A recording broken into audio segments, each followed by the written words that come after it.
Oh my god. So, after a long time of moving people and getting my fiance's apartment situated and working at Target, it is finally Labor Day weekend, and I finally have a chance to make another video for you guys. But, as I was thinking of ideas for this video and what my glorious comeback would be, I realized that I never actually did anything for PlayStation Plus this month, and I wanted to get it out. Not that it's really a staple, but I committed myself to reviewing these games and helping you guys out decide if you want to download them or not, or if they were even worth your attention at all. So, with that being said, let's jump right into it. So, there are two PlayStation Plus games that have come out as per usual. This month there is not like 2 games in one, so we didn't get 3 games, but luckily that makes my job a whole lot easier. So, the first game that we're going to be talking about is Wipeout the Ultimate Collection, something like that. But regardless, it is not Wipeout the TV series, as I was kind of thinking and hoping for when I first read the title, but as opposed to that, it is actually a racing game. And so it is like a futuristic, like, hovercraft kind of thing that you drive around, you can get items, and you just race, and that is essentially it. The graphics look amazing, the gameplay itself, pretty basic, nothing too drastic that you have to worry about. As if you watch the gameplay video that I have uploaded, I didn't read the controls at all, and I had no idea what the control was to actually move forward. So that was a little embarrassing, but I got over it. Luckily, I wasn't playing online. But that game overall, I would say if you love racing games and you love the kind of futuristic look of it and all that stuff, this is really a decent game to take a look at. Again, it is free, it is PlayStation Plus, and it is something that would be worth your time if you are into racing games. It also did have the multiplayer function with it. I did not test that out specifically because I knew I would get destroyed. It seems like kind of one of those racing games that you have to nail everything perfectly, otherwise you will just get wrecked online.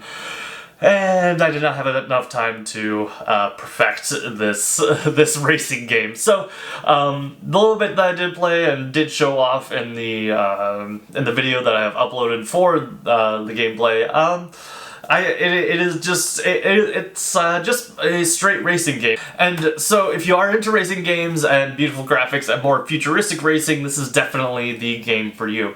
Now, moving on to the other game, it is Sniper Elite 4. Now, I have played Sniper Elite 3, and I did not really get into this one as much as I would have liked to. But, as per usual with all the Sniper Elite games, it can be, I should say, a hardcore sniper simulator. For those of you who don't know what this game is, you are a lone sniper and you are trying to make your way through these different maps, these different environments, and trying to achieve objectives, and a good chunk of them is just sniping. And with this sniping, there are these certain real-world mechanics that go into it, so like drop and wind direction and all that good stuff. You have to cover up the sound of your gunshot sometimes, and that can be achieved with planes flying overhead or just loud noises in a given area.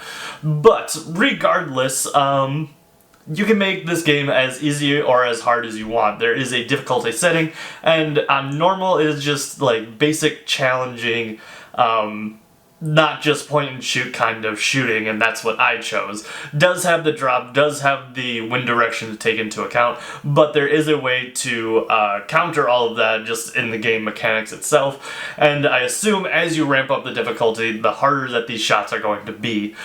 So, with that being said, again, the general gist is that you have to make your way through these different environments. So the first mission that you have to go on, you are just killing some Nazi officers, because this is World War II, I suppose I should have mentioned that.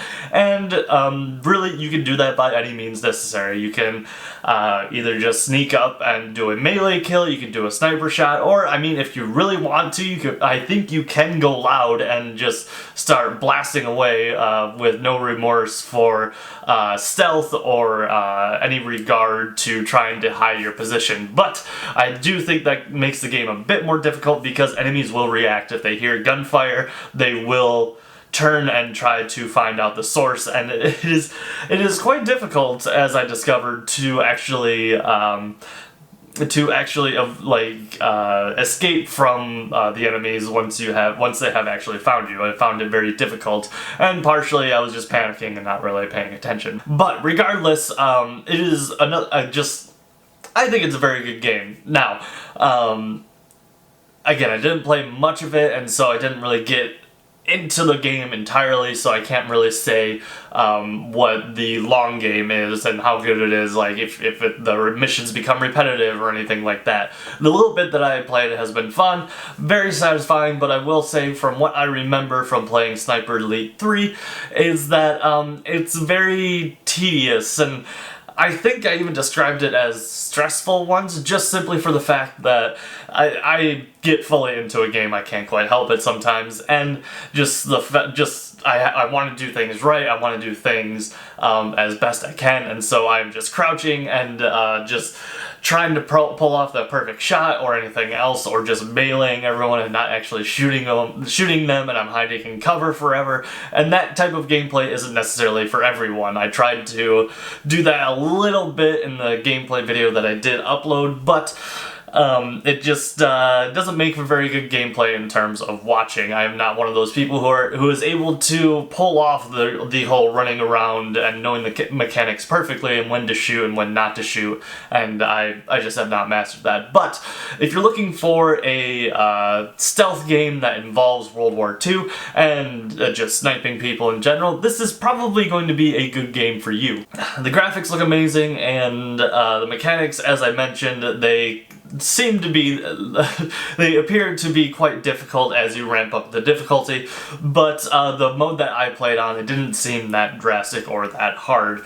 And yeah, that's pretty much all I have really got to say about these two games specifically, so let me know down in the comments what you think about these games, if this really helped at all. I know that this video was a bit rushed because the new games are being announced soon, and it really doesn't help that you only have a couple days before these games are no longer free and they move on to the September PS Plus games, which I believe they did announce, but that is for another video. So, as per usual, if you have any comments, questions, anything like that, feel free to hit me up down in the comment section down below. And if you like this video, remember to hit that thumbs up button. It really helps me out to gauge what you guys like and don't like. And if you really like seeing my face, remember to hit that subscribe button, and also remember to ring that little bell so you know when I post new videos, when I stream, when I don't know, just obviously upload a video and then just do random stuff. That will also really help me out, and I really do appreciate everyone's subscribes and all that stuff. With all that being said, I am also on social media. I'm on Facebook, Instagram, and Twitter. It's all 3G Geek. It'll either be my face or the 3G Geek logo in the little avatar window for any of those. And feel free to follow me, like, comment, subscribe on all those platforms as well. And as per usual, this is 3G Geek, signing off.